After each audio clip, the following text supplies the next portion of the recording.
नमस्कार दोस्तों, ITC investment के बारे में बात करेंगे। आईटीसी एक इन्वेस्टमेंट बन के रह चुका है और आईटीसी के जो इन्वेस्टर है वो मीम बन के रह चुके हैं, क्योंकि पिछले 5 साल से आईटीसी अंडर परफॉर्म रहा है। इसके सारे सेक्टर एफएमसीजी में सब के सब ऑल टाइम हाई मार चुके हैं, लेकिन आईटीसी जो है वो 200 के और 220 तक के रेंज में आसपास घूम रहा है और कुछ दिन पहले थोड़ा ऊपर गया भी था। तो आज का जो मेन टॉपिक है इस वीडियो का कि आईटीसी इन्वेस्टर्स को क्या करना चाहिए जो इस समय मीम बन के रह चुके हैं। मैं कुछ मीम्स भी आपको दिखाऊंगा जो कि मार्केट में काफ़ी ज़्यादा पॉपुलर है, और हम लोग टेक्निकल और फंडामेंटल एनालिसिस करेंगे कि एक्चुअल में ये आईटीसी ऊपर क्यों नहीं जा रहा है और इसके पीछे का रीज़न क्या है, और टेक्निकली अगर किस लेवल को ये पार करता है तो हमें आईटीसी में इन्वेस्टमेंट करना चाहिए। क्योंकि अगर हम लोग फॉरेन पोर्टफोलियो को देखते हैं, फॉरेन इन्वेस्टर्स को देखते हैं, तो आईटीसी में काफ़ी ज़्यादा इन्वेस्टमेंट किया है। अगर पिछले 5 सालों में देखते हैं तो फॉरेन इन्वेस्टर निकल रहे हैं, लेकिन इंडियन इन्वेस्टर्स और डोमेस्टिक इन्वेस्टर या फिर कह लीजिए इंस्टीट्यूशनल इन्वेस्टर जो कि म्यूचुअल फंड्स वगैरह होते हैं वो इसमें इन्वेस्टमेंट कर रहे हैं। तो आप लोगों को क्या करना चाहिए? क्या केवल एक ये डिविडेंड स्टॉक बन करके रह जाएगा या फिर इसमें कुछ आगे भी ग्रोथ हो सकती है? चलिए आइए देखते हैं इस वीडियो में। अगर आप लोगों को ये वीडियो अच्छी लगती है तो प्लीज़ लाइक कीजिएगा, और बहुत सारे लोग ऐसे हैं जिन्होंने चैनल को अभी तक सब्सक्राइब नहीं किया है पर वीडियोज देख करके चले जाते हैं। आप इस चैनल को सब्सक्राइब कर लीजिएगा फ्यूचर में इस तरह की वीडियोस देखना चाहते हैं तो। सबसे पहले हम लोग मीम को देखते हैं। तो someone rights negative about ITC, तो वैल्यू इन्वेस्टर क्या करते हैं? खबरदार, बाप है हमारे। नेक्स्ट है जो कि काफी फनी है, ये 3 इडियट से लिया गया है। पेशेंस लेवल कितना है आपका? रस्तोगी रिप्लाई करते हैं, मैं आईटीसी में इन्वेस्टर हूं। तो डायरेक्टली बोलते हैं भैया कि आप सैलरी कितनी लोगे। नेक्स्ट, चिल्लम सर, ये अभी अभी रिसेंट एक सीरीज आई है जो कि अमेजॉन प्राइम पे है, जिसमें फैमिली टूर नाम से ये सीरीज है, आप लोग देखिएगा, काफी अच्छी सीरीज है। चिल्लम sir, should I buy ITC? चिल्लम सर के पास हर एक चीज का आंसर होता है, ठीक है। तो वो बोलते हैं रॉन्ग नंबर, थोड़े से कॉन्शियस होते हैं, और फिर उसके बाद अपने दूसरे नंबर से ये फोन करते हैं, कहते हैं yes Shrikant, you can buy ITC with a target price of 200 with a stop loss of 200। मतलब आप समझ रहे हैं कि उनका कहना है कि 200 तक ही रहे तभी लेना, 200 तक पे ही स्टॉप लॉस लगाओ, ना ये ऊपर जाने वाला है ना नीचे जाने वाला है। नेक्स्ट है कि आईटीसी से जब डिविडेंड मिलता है तो केवल हमें इसी बात की खुशी होती है। और नेक्स्ट आईटीसी का एक और 3 इडियट से ही है ये। ITC investor after stock price crosses 210, यानी कि 210 रुपये, अभी तो फिलहाल 210 से ऊपर चल रहा है। तो इस तरह से आप आईटीसी इन्वेस्टर्स को देख सकते हैं कि एक होप दे देता है भाई। जैसे ही 210 के ऊपर जाता है तो हमें एक होप भी आ जाती है कि क्या करना है अब इसमें। चलिए हम लोग आगे देखेंगे भी कि किस तरह के होप्स हम और कर सकते हैं इसमें। तो सबसे पहले हम समझते हैं इसकी फंडामेंटल को कि क्यों लोग इसमें ज़्यादा इन्वेस्टमेंट करते हैं, खास करके जो इंडियन रिटेल इन्वेस्टर है आईटीसी के शेयर्स को खरीदना क्यों पसंद करता है। देखिए, सबसे पहला जो है, ITC is very strong fundamental candidate. Company के अंदर क्या हो रहा है, कंपनी की बैलेंस शीट कैसी है, कंपनी के ऊपर कर्ज क्या है, साथ ही जो इसका फील्ड है कैप्चरिंग का एफएमसीजी में, अगर आप स्मोकिंग सेक्टर को देखते हैं, ठीक है, एक बड़े सेक्टर को कैप्चर करता है, तो इसलिए भी आईटीसी को लोग काफी ज्यादा पसंद करते हैं। नेक्स्ट की अगर आप इसको देखते हो तो पिछले 5 सालों से अंडर परफॉर्म रहा है। अब इसलिए इस चीज को मैं दिखा रहा हूं क्योंकि इस तरह के और भी कई सारे स्टॉक हैं जो कि वो भी अपने पिछले 5 सालों में अंडर परफॉर्म किए हैं, लेकिन इस समय उनके एक अलग लेवल है, ठीक है। बुल मार्केट में दोस्तों ये नहीं बढ़ा, फिर भी 200 के आसपास पहुंचा दिया आप लोगों को। नेक्स्ट कि 12.6% स्टेक बढ़ा है। अगर रिटेल इन्वेस्टर्स की बात करते हैं तो retail investor, Indian retail investors की बात करते हैं तो 12.6% नए इन्वेस्टर आए हैं।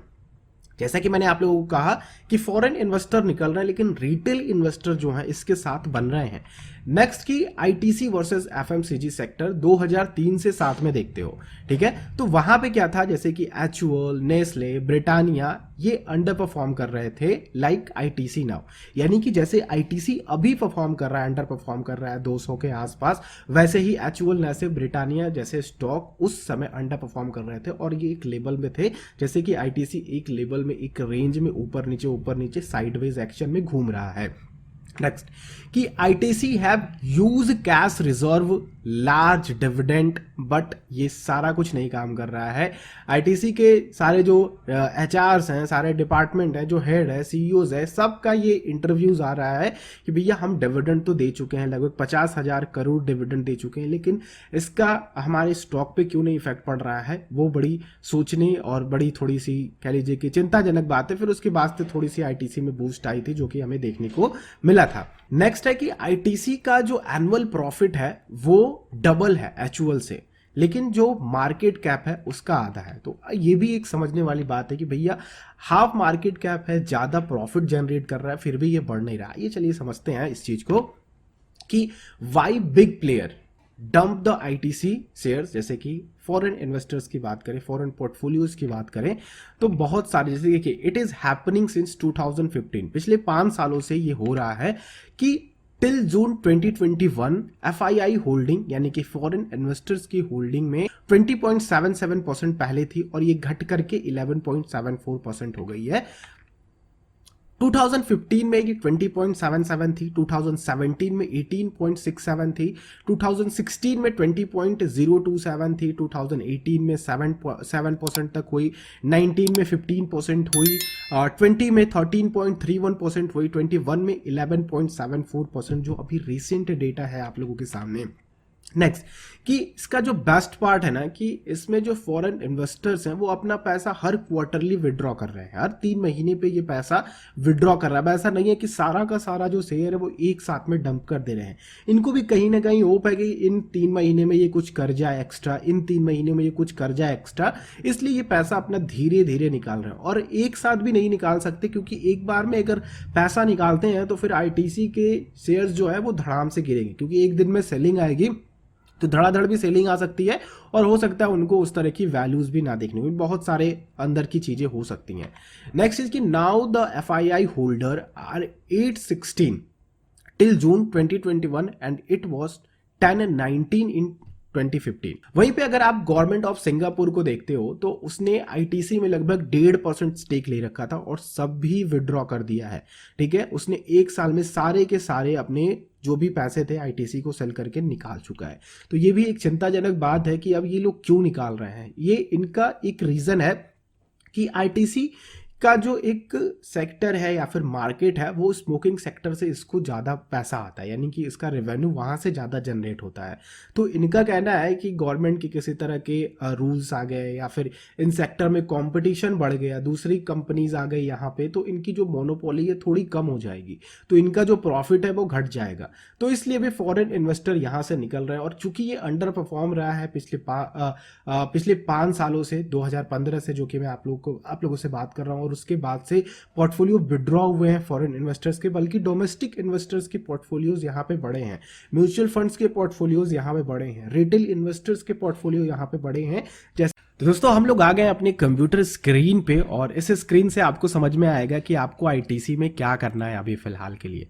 तो आईटीसी को अगर आप लोग देखते हो इस तरह से, तो आईटीसी को मैंने 3 मूविंग एवरेज में डिवाइड कर रखा है। मूविंग एवरेज को जैसा कि मैंने समझाया कि ये परफॉर्मेंस को बताता है कि एक्चुअल में स्टॉक क्या कर रहा है। मैंने एम्प्लॉय का एग्जांपल बताया, तो यहाँ पे देखिए ये 200 है, ये 100 है और ये 50 है। ठीक है, तो इसमें क्या है कि अगर आप यहां से देखते हो पिछले 2020-12-7 दिसंबर से, तो ये 50 ईएमए को एक सपोर्ट की तरह लेकर के चल रहा है, और इधर क्या कर रहा था कि ये एक रेजिस्टेंस लेकर के चल रहा था 50 मूविंग एवरेज को।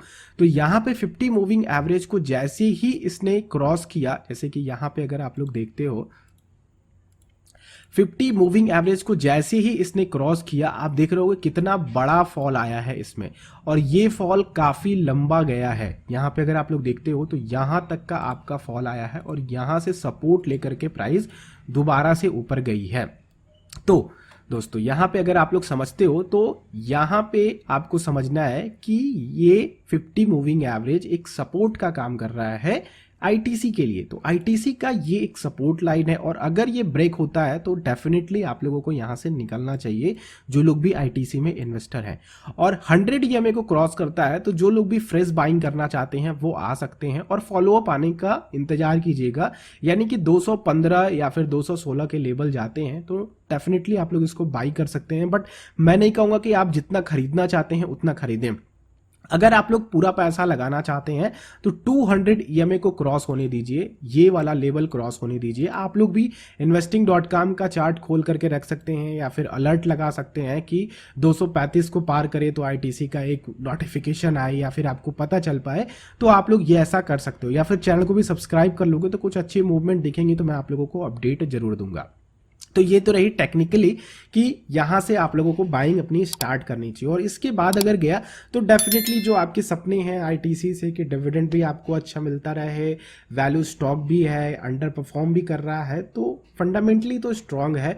लेकिन आगे चल करके क्या रूल्स हो, किस तरह के कॉम्पिटिशन हो, उससे भी ITC थोड़ा गड़बड़ाया हुआ है।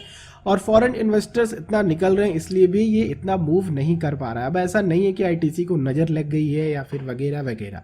5 सालों से और भी इस सेक्टर के कई सारे स्टॉक मैंने आपको दिखाए, जैसे कि HUL, नेस्ले भी पिछले 5 सालों तक 2007 तक ये अंडर परफॉर्म रहे हैं। लेकिन अब उनकी स्थिति आप लोग देख रहे हो कि वो अभी किस लेवल पे हैं।